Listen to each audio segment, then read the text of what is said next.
detenerlo. Miguel entró por detrás sin hacer ruido, como siempre, y deslizó sus manos pesadas por mi cintura mientras murmuraba con esa voz gruesa que al principio me parecía halagadora, pero que con el tiempo se había convertido en una cadena invisible. «Elena, estás tan hermosa hoy». Intenté sonreír, seguir el guión de la esposa agradecida, pero mi cuerpo estaba agotado desde antes del amanecer. Había ido al mercado, limpiado la casa y preparado el almuerzo sin un solo descanso. Cuando respiré hondo y dije apenas en un susurro, «Miguel, hoy estoy cansada», sentí que el aire a nuestro alrededor se congelaba de una manera tan rápida que me dejó helada. Él se apartó de mí como si lo hubiera empujado. Me miró de arriba a abajo con una expresión que no reconocí y murmuró, casi escupiendo las palabras, «¿Cansada? ¿De mí?». Su voz, antes cálida, sonó como un golpe en el pecho. Intenté explicarme, decir que no era él, que era mi cuerpo pidiendo tregua. Pero él levantó la mano en un gesto de impaciencia y replicó con una frialdad que me cortó el alma. «¿Cuánto tiempo llevamos casados para que ya estés cansada?». Sentí un miedo nuevo, uno que no venía de un grito, sino de ese cambio sutil en su mirada, como si un velo hubiera caído y yo por fin pudiera ver quién estaba realmente delante de mí. La tensión de ese día me acompañó en el coche. La mañana siguiente, cuando fuimos juntos a la empresa, me senté en el asiento trasero del Mercedes, tratando de no hacer ningún movimiento que pudiera irritarlo, mientras el señor Morales conducía en silencio, como siempre. Miguel mantenía su mano sobre mi pierna, no de manera cariñosa, sino posesiva, como si aquel simple gesto fuera un recordatorio. En cierto momento, sin decir una sola palabra, inclinó apenas la cabeza en dirección al chofer e hizo un pequeño gesto con los dedos, casi imperceptible. Morales, que conocía cada uno de sus códigos mudos, desvió la ruta de inmediato. Me enderecé en el asiento y pregunté, intentando que mi voz no temblara, «Miguel, ¿a dónde vamos?». Él respondió con esa sonrisa que me erizaba la piel, un gesto vacío y tenso. «Solo un momento, Elena, no te preocupes».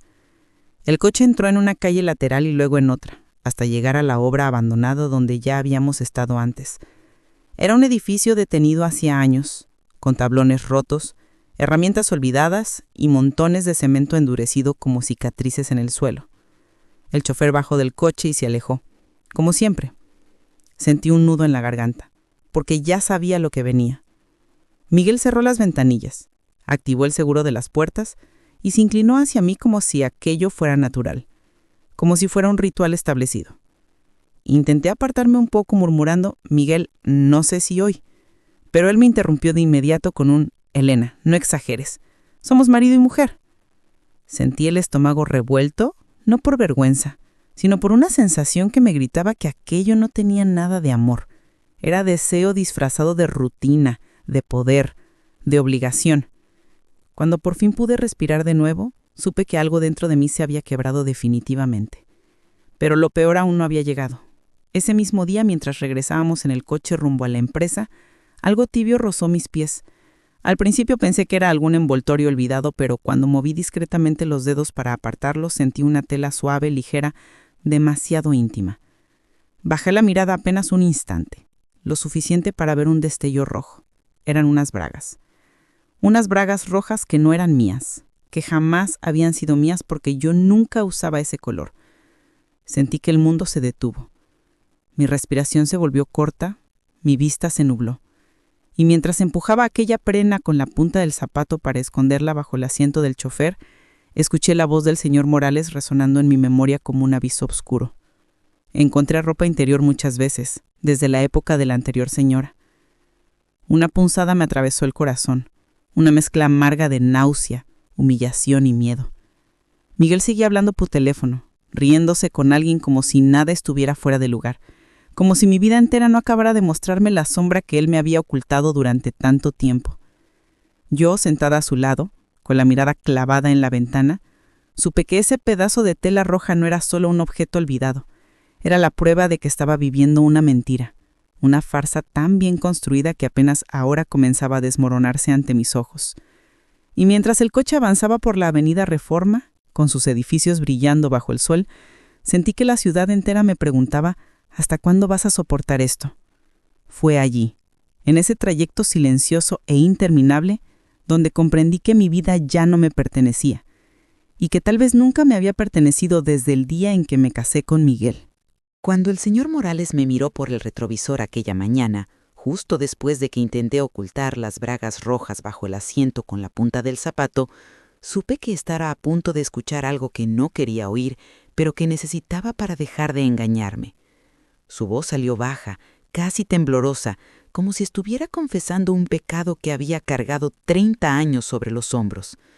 «Señora, ¿puedo decirle algo?», murmuró sin apartar la vista del camino, y yo sentía de escalofrío recorrerme la espalda, no por lo que pudiera contarme, sino porque intuía que mi mundo, ese mundo frágil que yo sostenía a base de excusas, estaba a punto de derrumbarse sin remedio. Le respondí con un hilo de voz: «Dígamelo, por favor». Él respiró hondo, esa clase de respiración que uno toma antes de tirar una verdad al vacío, y dijo con una solemnidad que me oprimió el pecho: «El presidente siempre ha sido así». Por un instante creí que no había escuchado bien. «¿Así cómo?», pregunté, fingiendo ignorancia, pero mi corazón ya latía con una fuerza dolorosa porque sabía exactamente de qué hablaba. Morales apretó ligeramente el volante como si necesitara aferrarse a algo para continuar, y explicó, con el tono resignado de quien ha visto demasiado en silencio: «Desde señoritas jóvenes hasta mujeres casadas, muchas veces, señora, muchas». Lo dijo sin morbo, sin rabia, solo con la tristeza de quien ha sido testigo impotente de una vida ajena que nunca pudo salvar. Sentí que las palabras me atravesaban como agujas, y mientras él hablaba, yo no podía evitar recordar cada mirada esquiva de Miguel, cada salida inesperada, cada gesto en el coche, cada parada en aquella obra abandonada que ahora cobraba un significado nauseabundo. Morales continuó, como si abriera una herida vieja que llevaba años supurando: «He tenido que recoger y tirar ropa interior en este coche, más veces de las que puedo contar». Incliné la cabeza hacia la ventana porque la vergüenza me quemaba la piel. «¿Y la anterior señora?», pregunté casi sin voz. El chofer guardó un silencio denso y luego respondió tan suavemente que apenas pude escucharlo. Ella tampoco lo supo al principio, pero cuando lo descubrió su depresión empeoró. Una pausa, un nudo en su garganta y luego la frase que me destrozó. Dijo que no podía soportarlo más. Me quedé paralizada. Sentí como si el coche entero se hubiera llenado de agua y yo me estuviera hundiendo sin poder moverme. Yo había imaginado tantas veces a la antigua esposa de Miguel como una mujer frágil o distante, pero nunca pensé que había sido destruida desde dentro, de esa forma silenciosa y cruel que solo quienes viven presos de la manipulación entienden. Morales siguió hablando, quizá porque después de tantos años necesitaba liberar aquello. «Él no cambia, señora, nunca cambia. Lo he visto toda mi vida. Usted debe tener cuidado». Al escucharlo, mis manos comenzaron a temblar sobre mis piernas y tuve que apretarlas entre sí para no romperme ahí mismo. No respondí. No podía. Miré por la ventana y vi las calles pasar rápidas, indiferentes, como si nada de lo que viviera importara. Pero dentro de mí, todo estaba cayéndose a pedazos. Cuando llegamos a la empresa, Miguel bajó primero, hablando por teléfono, riéndose, actuando como si su vida fuera impecable, como si yo fuera un adorno más que debía sonreír y asentir. Morales abrió mi puerta con un respeto casi paternal y murmuró: «Señora, cuando tenga tiempo, hay algo más que quiero contarle». Pero yo no pude responderle. Caminé detrás de Miguel con las piernas pesadas, mientras las voces del vestíbulo se mezclaban con los latidos sordos de mi propio corazón. Aquella mañana fingí normalidad. Me senté a su lado en la reunión, sonreí cuando él presumió de mí como si yo fuera un trofeo y hasta reí en momentos en que no escuchaba nada de lo que decían, porque mi mente estaba en un lugar oscuro donde se mezclaban las bragas rojas, la obra abandonada y la voz quebrada del chofer. Esa noche, al regresar a casa, Miguel quiso acercarse a mí como si nada hubiera pasado. «Elena, ven aquí», dijo con ese tono que pretendía ser encantador, pero que ya me daba náuseas.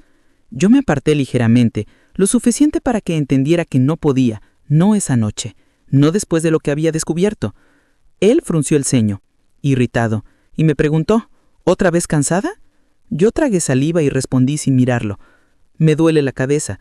Miguel bufó, fastidiado, como si mi cuerpo le perteneciera y no tuviera derecho a negarme. Se dio media vuelta y se fue al estudio, dejando la puerta entreabierta como una amenaza silenciosa. Esa noche no dormí. Me quedé en la cama mirando el techo, sintiendo cómo mi respiración se volvía pesada, cómo mi corazón me repetía una y otra vez: «Este hombre no te quiere, solo te usa». Cada vez que cerraba los ojos veía las bragas rojas brillando en la penumbra del coche. Yo vivía con un extraño peligroso, controlador, mentiroso. Y lo peor, lo más hiriente, era entender que todo ese tiempo yo me había convencido de que su atención exagerada era amor, cuando solo era hambre, posesión, ego. Al amanecer, mientras la luz se filtraba tenue por la ventana, comprendí que mi vida estaba en riesgo. No de muerte inmediata, sino de algo peor, de desaparecer como persona, de convertirme en sombra, igual que la antigua esposa de Miguel, igual que tantas mujeres que se pierden intentando sostener a un hombre roto. Y ahí, en esa claridad amarga del alba, supe que tenía que romper ese ciclo antes de que él me quebrara del todo. El miedo ya no era solo miedo, era advertencia, y por primera vez en mucho tiempo entendí que tenía que escucharla. La mañana en que finalmente reuní el valor para decirlo, mi cuerpo aún estaba débil por los 2 días que pasé en la cama, con fiebre, temblores y una sensación de desamparo que no recordaba desde mi juventud. Miguel entró a la habitación con un plato de fruta que dejó en la mesa, sin siquiera mirarme a los ojos, como si la distancia que él mismo había creado entre nosotros fuera algo normal, algo cotidiano. «Elena, ya es suficiente», dijo irritado. «Llevas 2 días así. Dime qué es lo que pasa». Yo me incorporé lentamente, sintiendo la tela fría de las sábanas pegada a mi piel húmeda de sudor, y lo miré como quien observa por primera vez a un monstruo al que llevaba años llamando amor. La voz me salió ronca pero firme. «Miguel, quiero el divorcio». Por un instante pareció no haber comprendido. Su ceño se frunció apenas, como si yo le hubiera dicho algo trivial, pero segundos después su expresión se endureció de tal manera que sentí un estremecimiento subir por mi espalda. «¿Qué dices?», replicó con incredulidad, como si yo no tuviera derecho a pronunciar esas palabras dentro de su casa. «Quiero el divorcio», repetí, esta vez sin bajar la mirada, sin temblar. «No creo que podamos seguir juntos». Miguel se sentó al borde de la cama, respiró profundamente y entrecerró los ojos en un gesto que siempre había usado para intimidarme, para hacerme sentir pequeña, equivocada, dependiente. «¿Qué hice mal?», preguntó con un tono tan frío que me hizo entender que en realidad no buscaba una respuesta, solo buscaba el control que sentía escapar entre sus dedos. No podía decirle la verdad. No podía mencionar las bragas rojas, las paradas en la construcción, la confesión del chofer, la repulsión que me provocaba cada vez que se acercaba con esa urgencia que confundía con cariño, pero que nunca lo fue. Era demasiado humillante, demasiado doloroso de pronunciar en voz alta. «Simplemente no somos compatibles», dije, intentando mantener mi dignidad intacta. Él soltó una carcajada seca, carente de emoción, y murmuró: «¿Tú y yo? ¿Incompatibles?». «Sí», respondí, y de pronto sentí una calma inesperada, como si haber pronunciado esa palabra hubiera abierto una pequeña ventana por donde entraba aire por primera vez en años.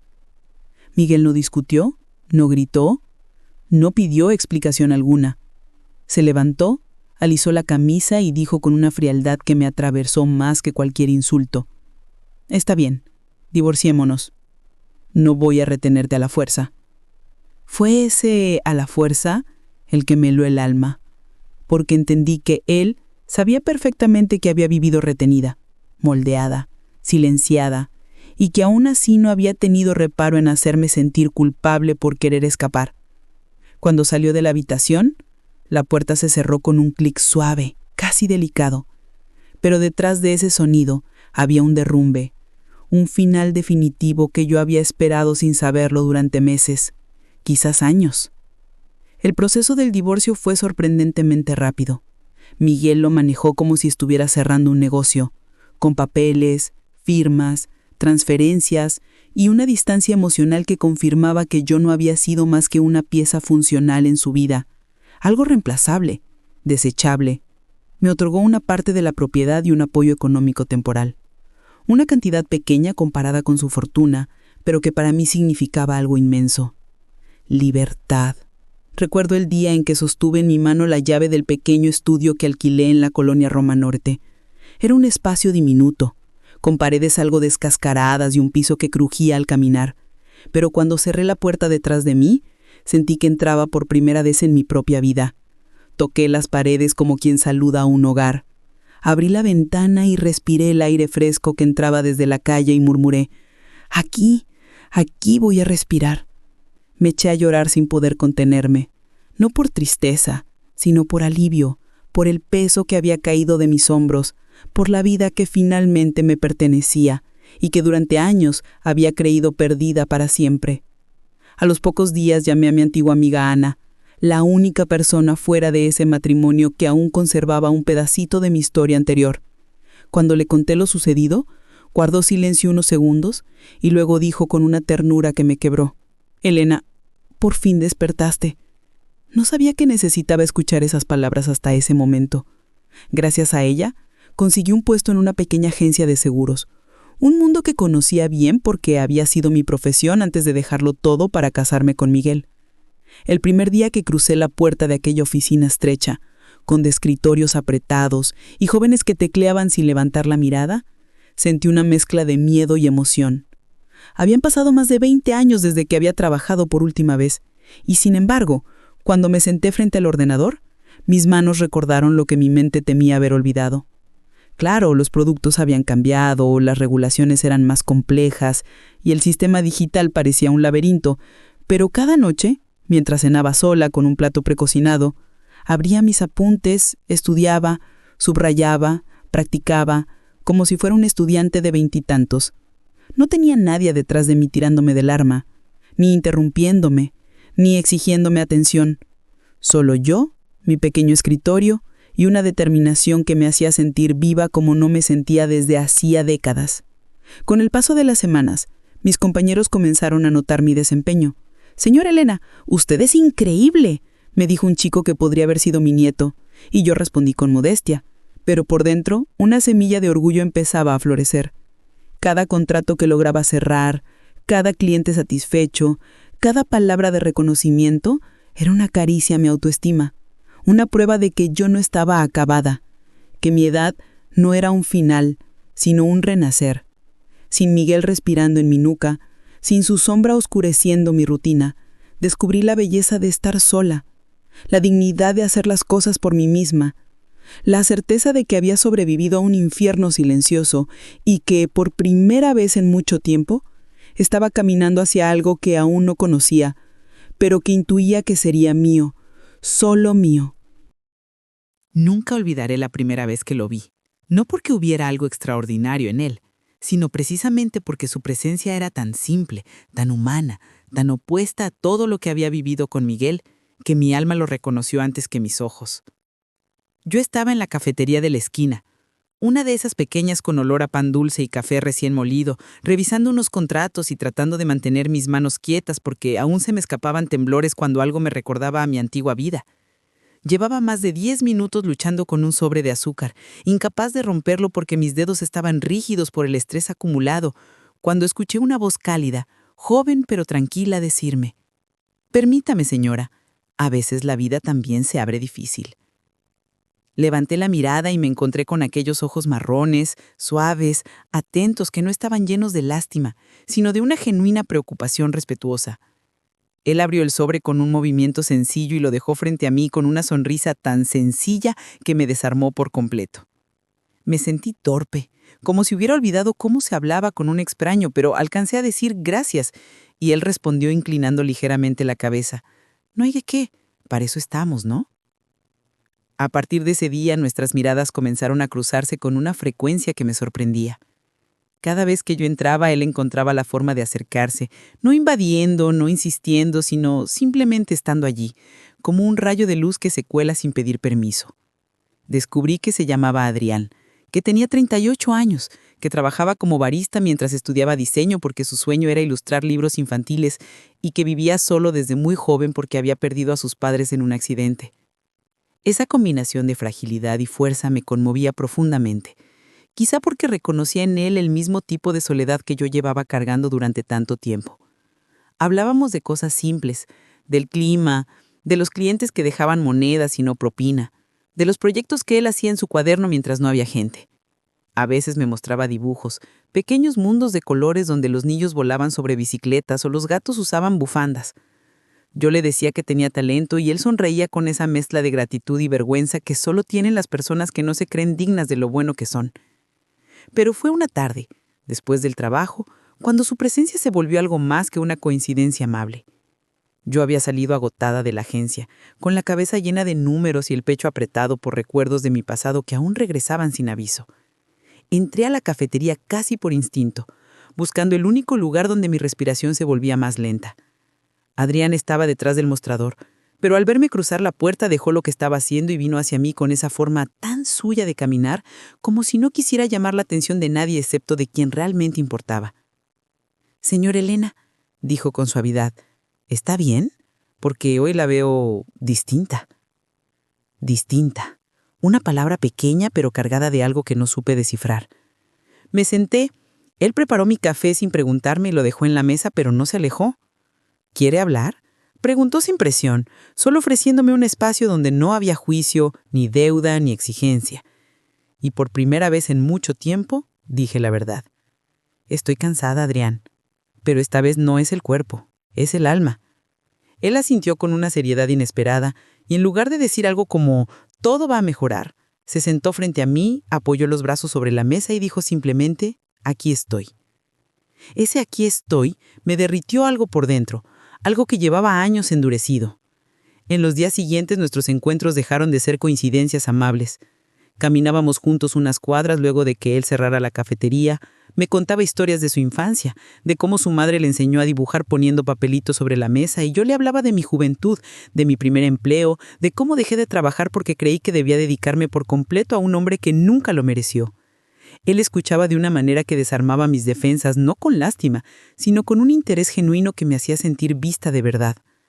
Una noche, mientras el ruido de los coches llenaba la avenida y el aire fresco de la Roma soplaba entre los edificios, se detuvo, me miró con una expresión que aún hoy recuerdo, y tomó mi mano con una delicadeza que me estremeció.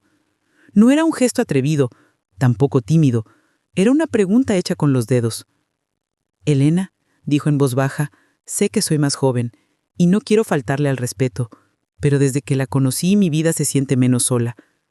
Yo no sabía qué responder, mi corazón latiendo rápido, mi piel ardiendo de sorpresa, mis ojos intentando entender qué significaba aquello para un hombre como él. Adrián apretó suavemente mi mano, como si temiera que yo la apartara, y añadió, «¿Puedo invitarla a cenar? ¿Como algo más que una clienta?» Por un instante quise retroceder. No porque no lo deseara, sino porque mi mente me repetía que era absurdo, que ya estaba mayor, que no era apropiado, que seguro él estaba confundido.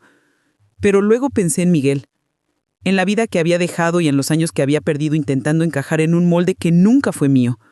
Pensé en la libertad recién conquistada, en la mujer que estaba empezando a reconstruirse, en el derecho que tenía, por fin, de sentir algo bonito sin pedir perdón.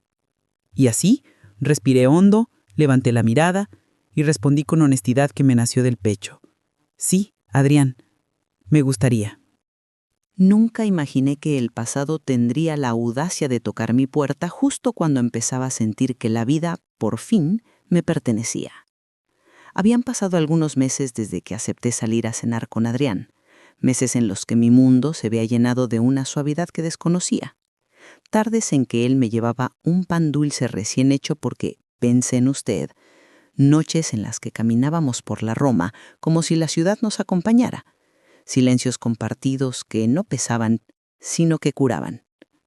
Pero aquel día, mientras participaba como voluntaria en un pequeño evento comunitario de asesoría gratuita, algo en el aire cambió.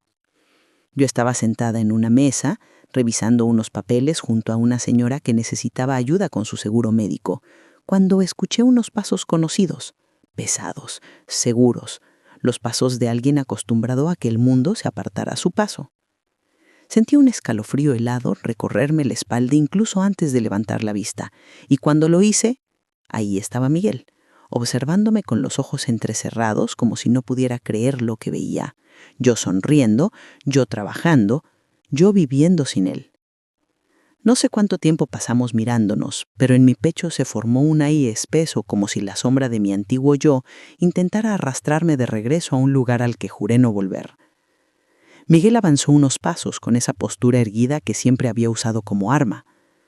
«Elena», dijo con un tono que pretendía sonar calmado, pero que yo conocía lo suficiente como para escuchar la irritación escondida. «¿Qué estás haciendo aquí?». Yo no respondí enseguida.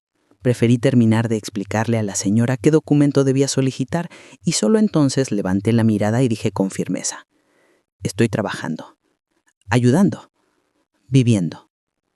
Él tensó la mandíbula y desvió la mirada hacia Adrián, que en ese momento regresaba hacia mí con 2 vasos de agua. Vi cómo su expresión cambiaba, como algo oscuro aparecía en sus ojos cuando comprendió quién era ese hombre que caminaba con tanta familiaridad hacia mi mesa. «¿Quién es él?», preguntó con una dureza que ya no me intimidaba.